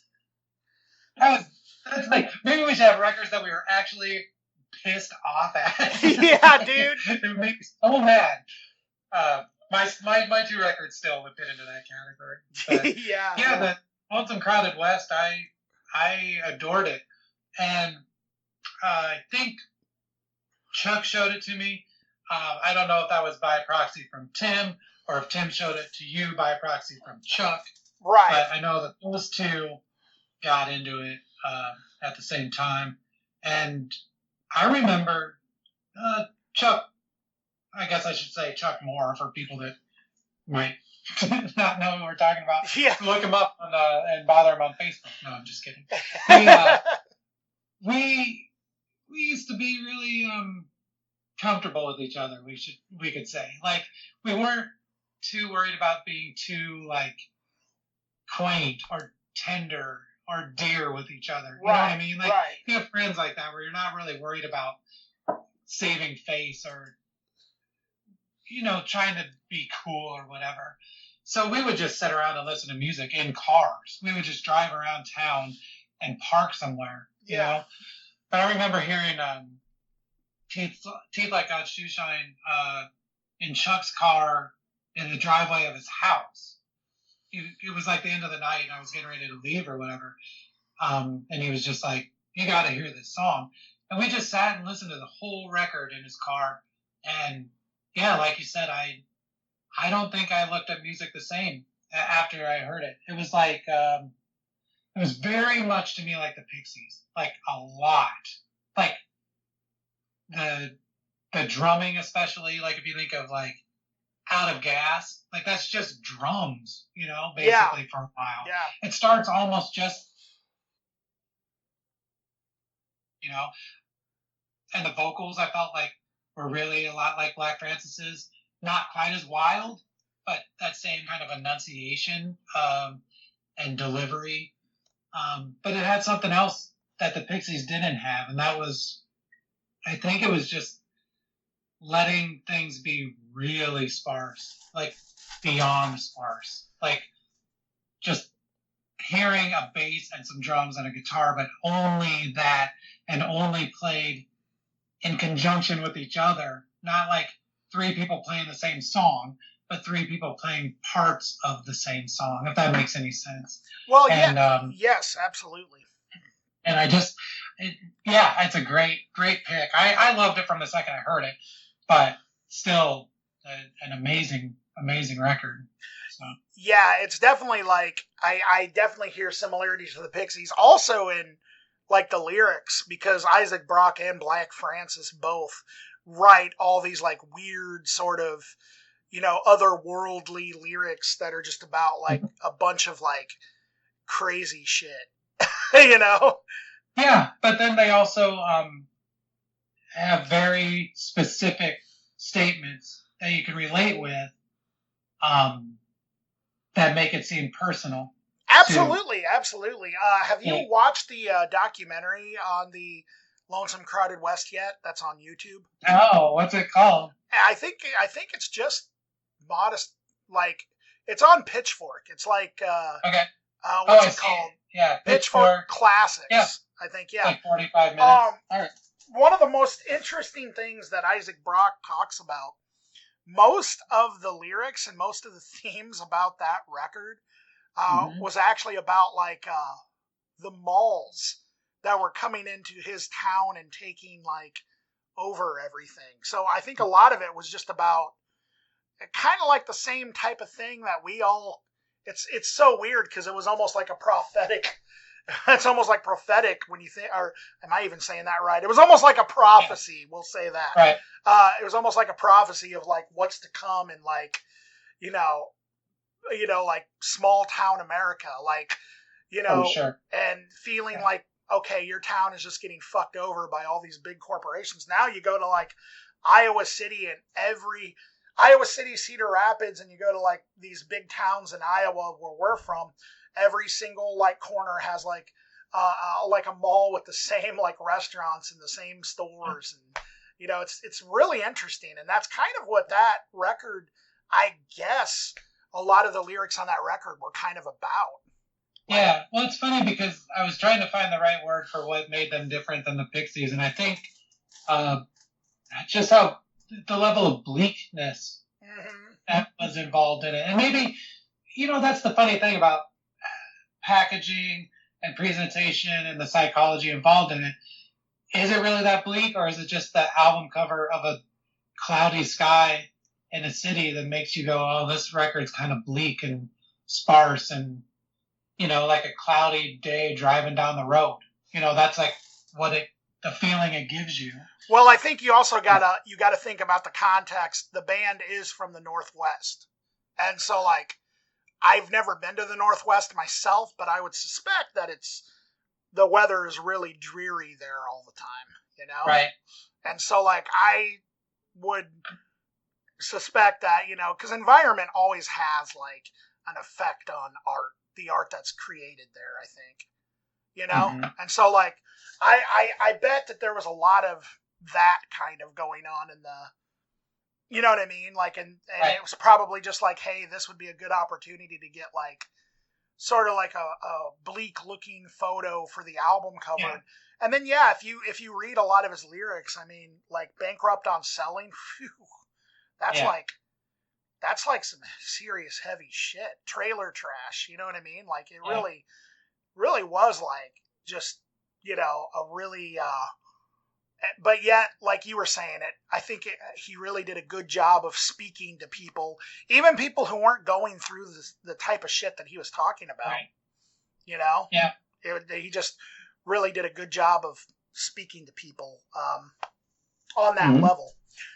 For Interesting stuff. So now I guess that'll segue into my next band, which we just talked about, which is the Pixies. Okay. Yeah. First time I heard the Pixies, I just didn't dig it, and I don't know why. I guess I just thought that they were like. It's probably funny because I probably heard them when I was 13, and it was probably from watching like 120 minutes, and the first thing I probably thought about was, this is like a wussier version of Nirvana, like, which is ironic because that probably is true to a certain extent, but then like, it's like, I never realized I didn't realize at that time, of course, how much of an impact the Pixies had on Nirvana, Right. Yeah. And I became a fan of the Pixies after being into Big Black, that Steve Albini produced Surfer Rosa. Mm-hmm. So I went out and forced myself to buy it, and I listened to it, and I was like, wow, what have I been missing out on here? Yeah. I mean, so yeah, for whatever reason, my 13-year-old self could not get into the Pixies. Now they're also probably one of my favorite bands. I mean, yeah. I'm trying to remember the first time I heard the Pixies. It's probably gotta be from the Pump Up the Volume soundtrack. Were they were on that? That movie. What's that? They were on that? Yeah, they did. They did Wave of Mutilation, but it was like a slow version. Okay. What do they call it? Subterranean mix or something like that? Or oh, really? I had no idea about that. That movie has a lot of really good music on it, though. Yeah, I mean, I don't know. Yeah, I definitely heard the Pixies from it, and then immediately went out and bought, I guess, whatever they had out at the time. That was 90, so like Surfer Rosa, I guess. Yeah, it would have been Surfer Rosa, or it might have been Doolittle. And Doolittle, yeah. I had Doolittle pretty much right when it came out. And yeah, I never looked back. It was one of those things, like I talk about the Violent Femmes a lot because they're one of my favorite bands. But I got into the Femmes at the same time that I was way into like death metal, and the Femmes really spoke to me because they were really vulnerable, and like it wasn't tough guy stuff, and I felt like you could be, I don't know how to say this without sounding kind of gross or whatever, but you could be masculine and still have feelings and stuff. Right. You know, and unfortunately for real, when you're into heavy metal and other things, even punk rock to an extent, you don't have those outlets, you know? Yeah. Like the first time I heard Wave of Mutilation, I was like, what in the hell is happening? You can't be this vulnerable. You can't play rock music and just expose your belly like this. And like, it really spoke to me, and I never looked back. I love the Pixies and always have, you know, and I wouldn't say musically, maybe songs here and there, they were a big influence on me, but musically I wouldn't say I knowingly took a lot from them, but just the approach to the music was cool because they weren't stylized, they weren't cool, they weren't interesting, unfortunately, as people. Like, you look at them and they're just schlubs. Like, I've never seen a band with less style than the Pixies. Like, yeah, it's amazing, you know, and they just wanted to deliver these little ditties to us, and that's something to remember about making music. Is like, just make a song and see if people like it. Go back to why you did this in the first place. Don't overthink it or try to put it in a cage or whatever and make it into something. Like, just write a little song and share it, and I feel like that the Pixies did that. Yes, absolutely. And I would definitely agree with you that they're a band that I didn't really like. They didn't influence me in the same way that, say, Modest Mouse did, where, I changed the way that I looked at writing songs or anything like that. Mm-hmm. But, they definitely were a band that I enjoyed for sure. Next on the list is another band, and I'm not sure how you feel about them or not, but they're kind of, I guess you could say, very related to Modest Mouse, and that is Built to Spill. Oh, yeah. I've never really listened to them. So okay, they're one of my favorite bands of all time now, and when I first heard them, and I'm such a late bloomer. I remember seeing one of their videos when I was like 13 or 14 years old, and it just was not a part of my world at all. Like I did not like it, at all. And then years later, and we're talking 10, 15 years later, probably, it was actually Tim. He loaned me their album, Keep It Like a Secret. And then, I became a huge fan after that. And now I like everything they've put out. I mean, even their more recent stuff, I'm still a big fan of that band. But I definitely, was not into them at first. Yeah. And then, I heard that record too, probably from Tim. I'm sure. Yeah. And when I heard it, the first thing I said was, okay, I think I know where Isaac Brock got his vocal styles from. Because Built to Spill actually, and I'm not saying Isaac Brock ripped him off or anything like that, but Built to Spill predates Modest Mouse, and there are some, in my opinion, striking similarities to the way that those guys do vocals. It's actually the reason I didn't listen to Built to Spill. Oh, really? Looking back now, I feel like an idiot. But I was just like, well, they just sound just like Modest Mouse. What's the difference? Yeah, and you know what the secret to that actually is, ironically, is going back and listening to early Built to Spill, because his vocals do not sound the same on the early stuff. So actually, it's one of those things where it almost seems like both bands kind of just naturally progressed into this similar style, That can happen, for sure. And, Doug Marsh, the singer of Isaac Brock, has even, actually, I believe it was actually in that documentary, I think. He might have been interviewed about it, and because a lot of people saw a similarity in their styles. And I think, he even acknowledged that, Isaac and I think we both have similar aesthetics, and that's pretty much what it comes down to, The big difference, of course, being that Modest Mouse went into a much more commercial direction. Mm-hmm. And for some odd reason, Built to Spill has managed to be on a major label this whole time and still sound and operate like an indie band. It's really interesting. Like, I have a ton of friends into them. Again, it's one of those things, one of those groups that you just miss them. There's no reason for it. But I should listen to more. Should I start with this one, Keep It Like a Secret? That's the one that I was introduced to, and that would be my recommended starting point. But then I would also recommend listening to There's Nothing Wrong with Love. That was their second record. And you will notice quite a bit of a difference between, like, stylistically, you'll notice, like, a difference, like, and I think you might see it differently, but I think you'll kind of see what I'm talking about, about how the early stuff he doesn't sound the same that he does starting with like albums like Keep It Like a Secret, or actually the album before that, Perfect From Now On. But, you know what I mean? Like like I think you'll kind of see where I'm coming from with that description, For sure. Okay, so another band, and this is one that I know we've had conversations about, and I know that I think if correct me if I'm wrong, but pretty sure you've been a pretty big fan of this band pretty much from the get-go. The Descendants? Yeah. Yeah, for sure.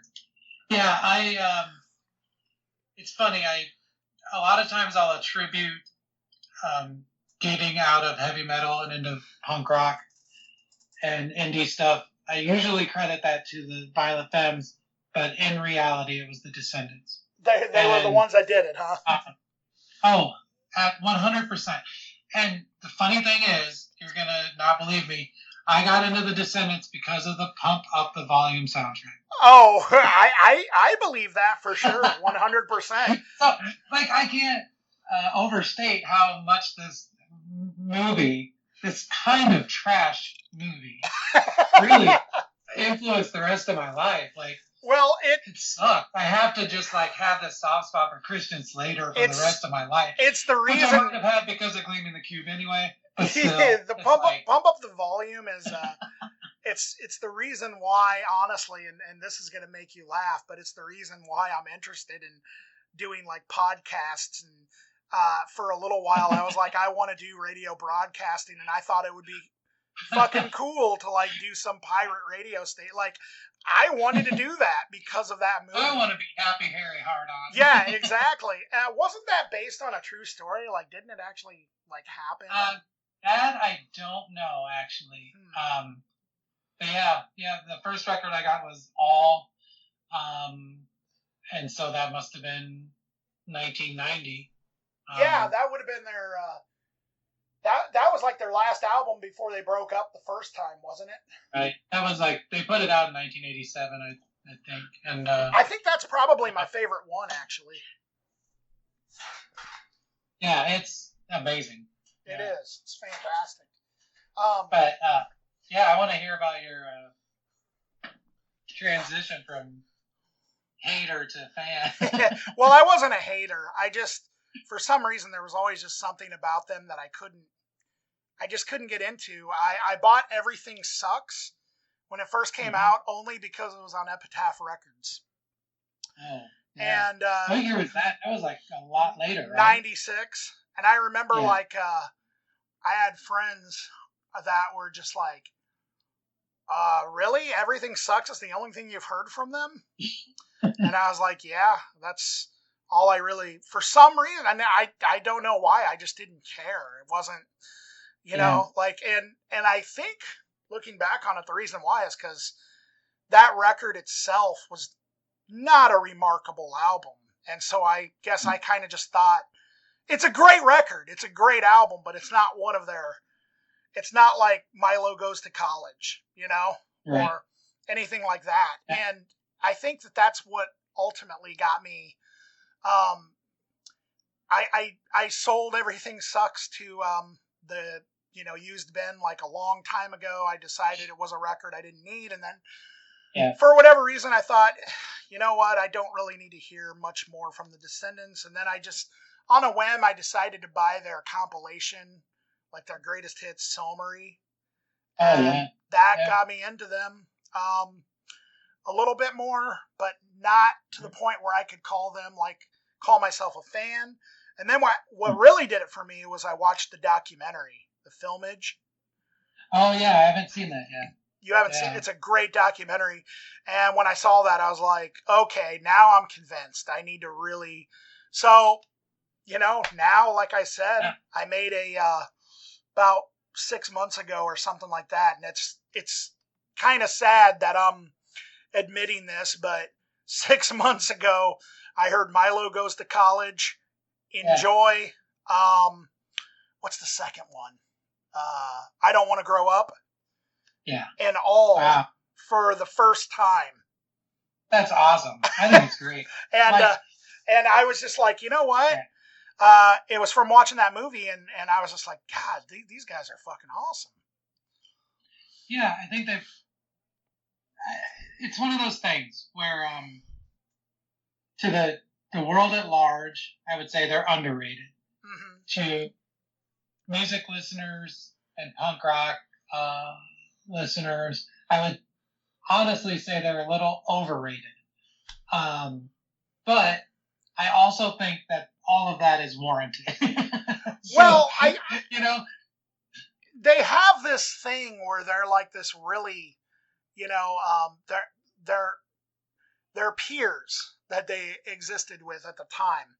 It's interesting because, at the time that they were like big, of course, you had Black Flag, you had like the Minutemen and all those seminal punk bands, right.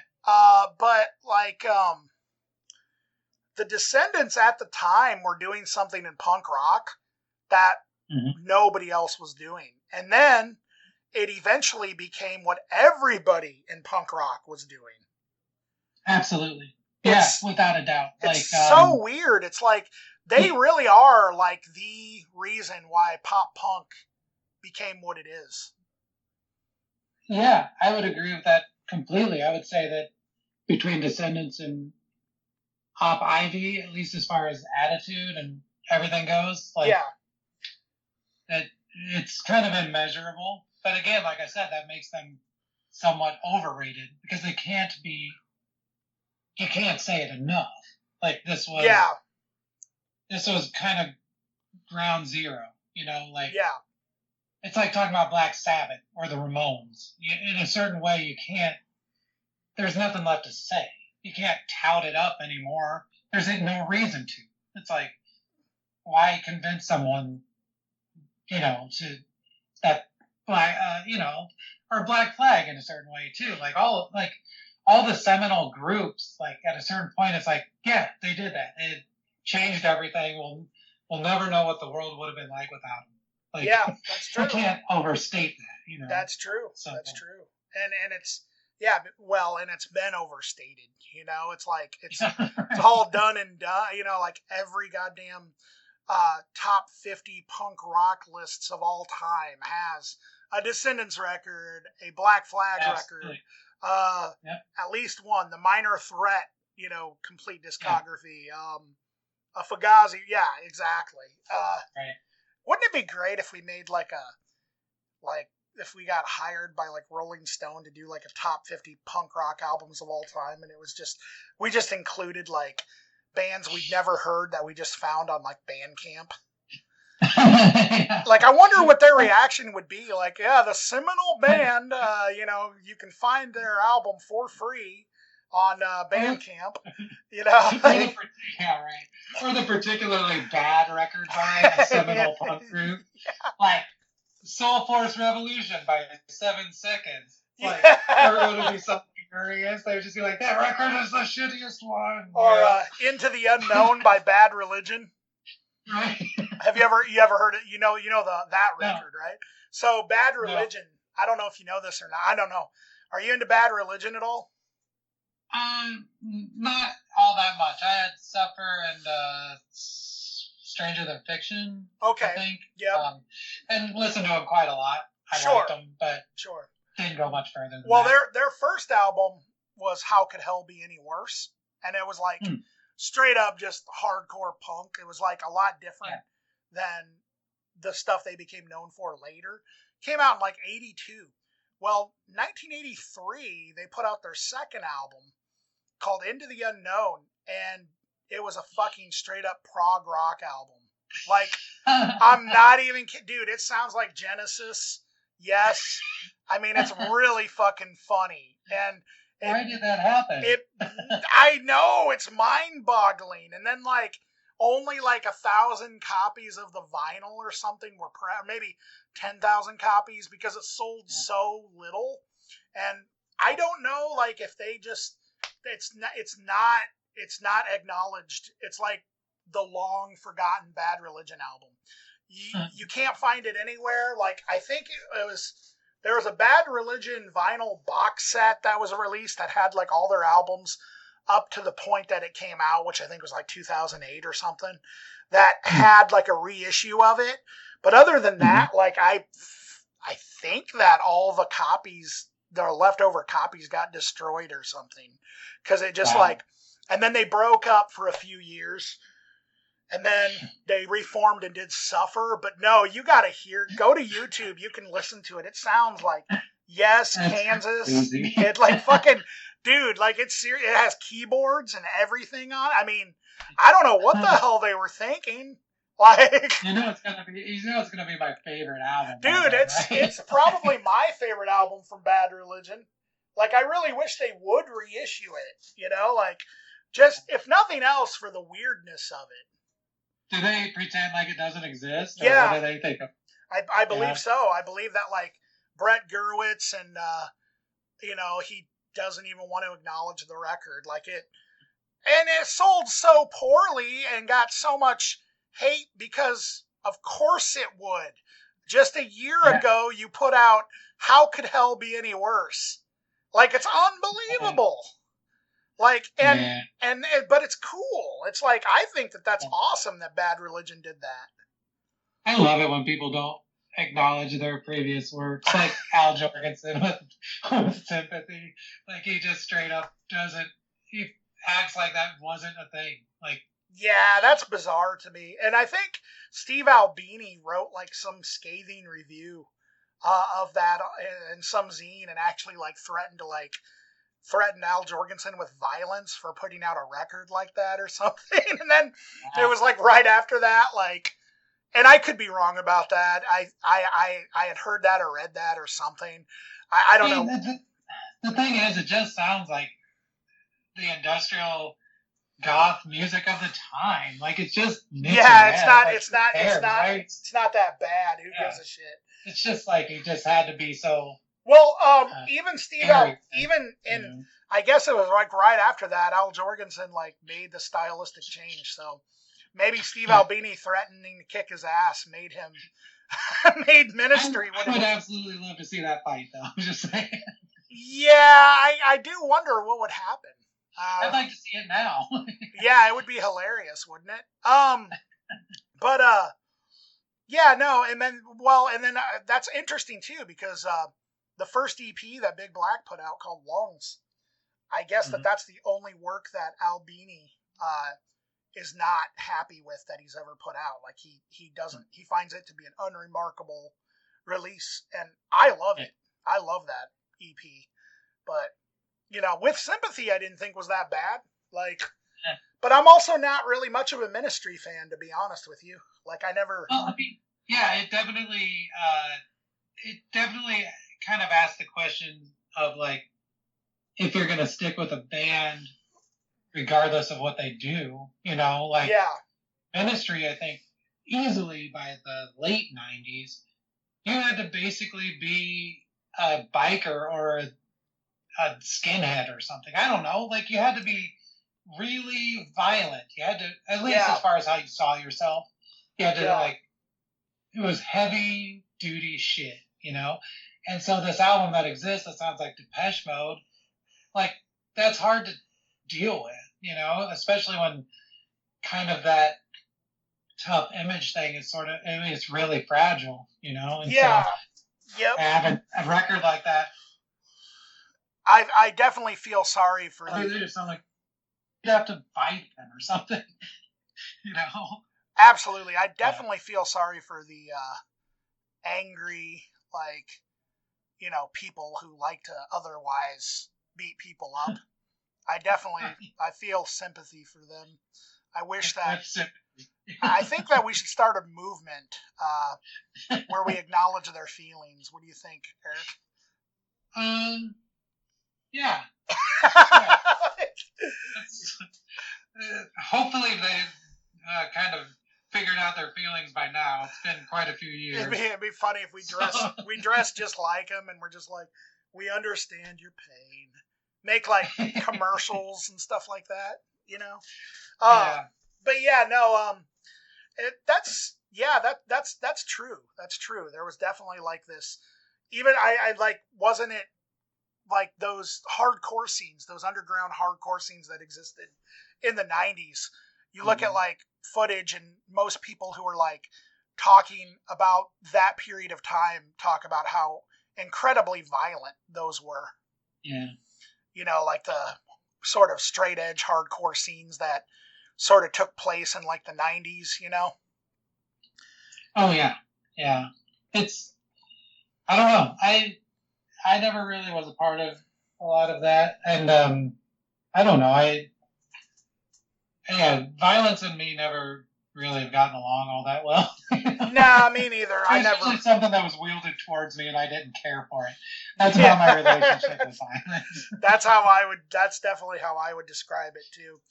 Well, I think on that note, man, like it's been damn near 2 hours, Eric. Yeah, we've been talking. We've been talking. So I think on that note, I think I am going to go ahead and cut it off right here. You have anything else you'd like to add? No, not at all. It was a fun conversation. So. Yeah, it was definitely a fun conversation for sure.